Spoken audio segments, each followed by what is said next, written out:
বৃহস্পতিবারই বিজেপিতে যোগ দিয়েছেন কলকাতা হাইকোর্টের অবসরপ্রাপ্ত বিচারপতি অভিজিৎ গঙ্গোপাধ্যায়। তারপরই অভিজিৎ গঙ্গোপাধ্যায়ের বিরুদ্ধে তোপ ডাকলেন রাজ্যের পূর্ত এবং জনস্বাস্থ্য কারিগরি দপ্তরের মন্ত্রী পুলক রায়। বৃহস্পতিবার গ্রামীণ হাওড়ার বাগনানে তৃণমূল কংগ্রেসের জনগর্জন সভার সমর্থনে একটি জনসভা অনুষ্ঠিত হয়। সেই সভায় বক্তব্য রাখতে গিয়ে রাজ্যের মন্ত্রী পুলক রায় শিক্ষা সংক্রান্ত বিষয়ে দেওয়া অভিজিৎ গঙ্গোপাধ্যায়ের সমস্ত রায় প্রত্যাহারের আবেদন জানান। তিনি বলেন, আমি শুনিনি কেউ বিচারপতি থাকাকালীন বিজেপির সঙ্গে যোগাযোগ রেখে চলেছিলেন। তিনি বিজেপিকে খুশি করতে সমস্ত কিছু করেছেন, তাই তার দেওয়া সমস্ত রায় প্রত্যাহারের আর্জি জানান মন্ত্রী পুলক রায়। এদিনের জনসভায় মন্ত্রীর পাশাপাশি উপস্থিত ছিলেন হাওড়া গ্রামীণ জেলা তৃণমূল কংগ্রেসের সভাপতি তথা বাগনানের বিধায়ক অরুণা বোসেন, হাওড়া জেলা পরিষদের সহকারী সভাধিপতি অজয় ভট্টাচার্য সহ অন্যান্যরা। বিচারপতি রিটায়ার করেছেন, লাইব্রেরিতে এসছেন, জনপ্রতিনিধি হয়েছেন, কিন্তু বিচারপতি তিনি, আমি বিচার ব্যবস্থার উপর শ্রদ্ধা জানিয়ে বলছি, সম্মান জানিয়ে বলছি, বিচার ব্যবস্থার প্রতি আমার পূর্ণ আস্থা আছে একজন ভারতীয় নাগরিক হিসেবে। তার সত্ত্বেও আমি বলছি, একজন বিচারপতি রেজিগনেশন দিচ্ছেন মঙ্গলবার 5 তারিখ, আর 7 তারিখ বৃহস্পতিবার বেলা 11টার সময় ভারতীয় জনতা পার্টিতে যোগদান করছে। আবার শুনছি 8 তারিখে তিনি কোনো জায়গায় লোকসভার প্রার্থী হচ্ছেন।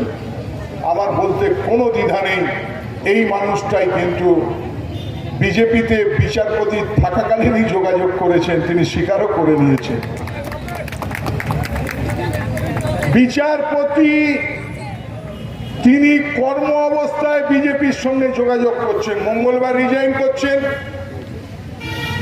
বৃহস্পতিবার বিজেপিতে জয়েন করছেন, আবার দেখবেন হয়তো শুক্রবার কি শনিবার বিজেপির প্রার্থী হবে। তাহলে আমি বলতে পারি, এবং তিনিও স্বীকার করে নিচ্ছেন, বিচারপতি থাকা অবস্থায় ভারতীয় জনতা পার্টিতে যার জন্য যোগাযোগ করেছেন। তাহলে বিচারপতি যে রায়গুলো দিয়েছেন, আমি ভাবতেই পারি শিক্ষা সংক্রান্ত যে রায়, সেই রায়গুলো তৈরি করা কাল্পনিক। তিনি তার নিজের মতো রায় দিয়ে বিজেপির বুকে যাওয়ার চেষ্টা করেছেন বিচার ব্যবস্থায় তিনি থেকে। আমি মনে করি এটা আপনারাও নিশ্চয়ই বিশ্বাস করবেন। আমি তাই আবেদন রাখবো, তিনি যত রায় দিয়েছেন সেই রায়গুলো উইথড্র করা উচিত, কারণ তার রায়ের মধ্যে রাজনীতি লুকিয়ে আছে। আমি শুনছিলাম আমাদেরও সহকর্মী বিধানসভায়, আমি রাজার সহকর্মী, আমাদের সিনিয়র তাপস রায় বলছেন, আমি তৃণমূল কংগ্রেস ছাড়ছি। কারণটা কি? আমার বাড়িতে ইডি এসেছিল, মুখ্যমন্ত্রী আমার বা আমার পরিবারের সঙ্গে কোনো যোগাযোগ করেননি, খোঁজ নেননি। অভিমান হতেই পারে, কিন্তু আমার প্রশ্ন, অত্যন্ত বিনয়ের সঙ্গে প্রশ্ন, ইডি আপনার বাড়িতে এলো, ইডিকে পরিচালনা করে কেন্দ্রীয় সরকার, কথায় কথায় লোকের পেছনে ইডি লাগিয়ে দিচ্ছে। তাহলে ইডি যে পাঠালো তার প্রতি আপনার অভিমান হলো না? আপনি ইডির অভিমানে যে দল ছাড়লেন, আর যে দলের সরকার আপনাকে ইডিতে পাঠালো, সেখানে আপনি মাথা নত করে সেই দলের পতাকা নিচ্ছেন।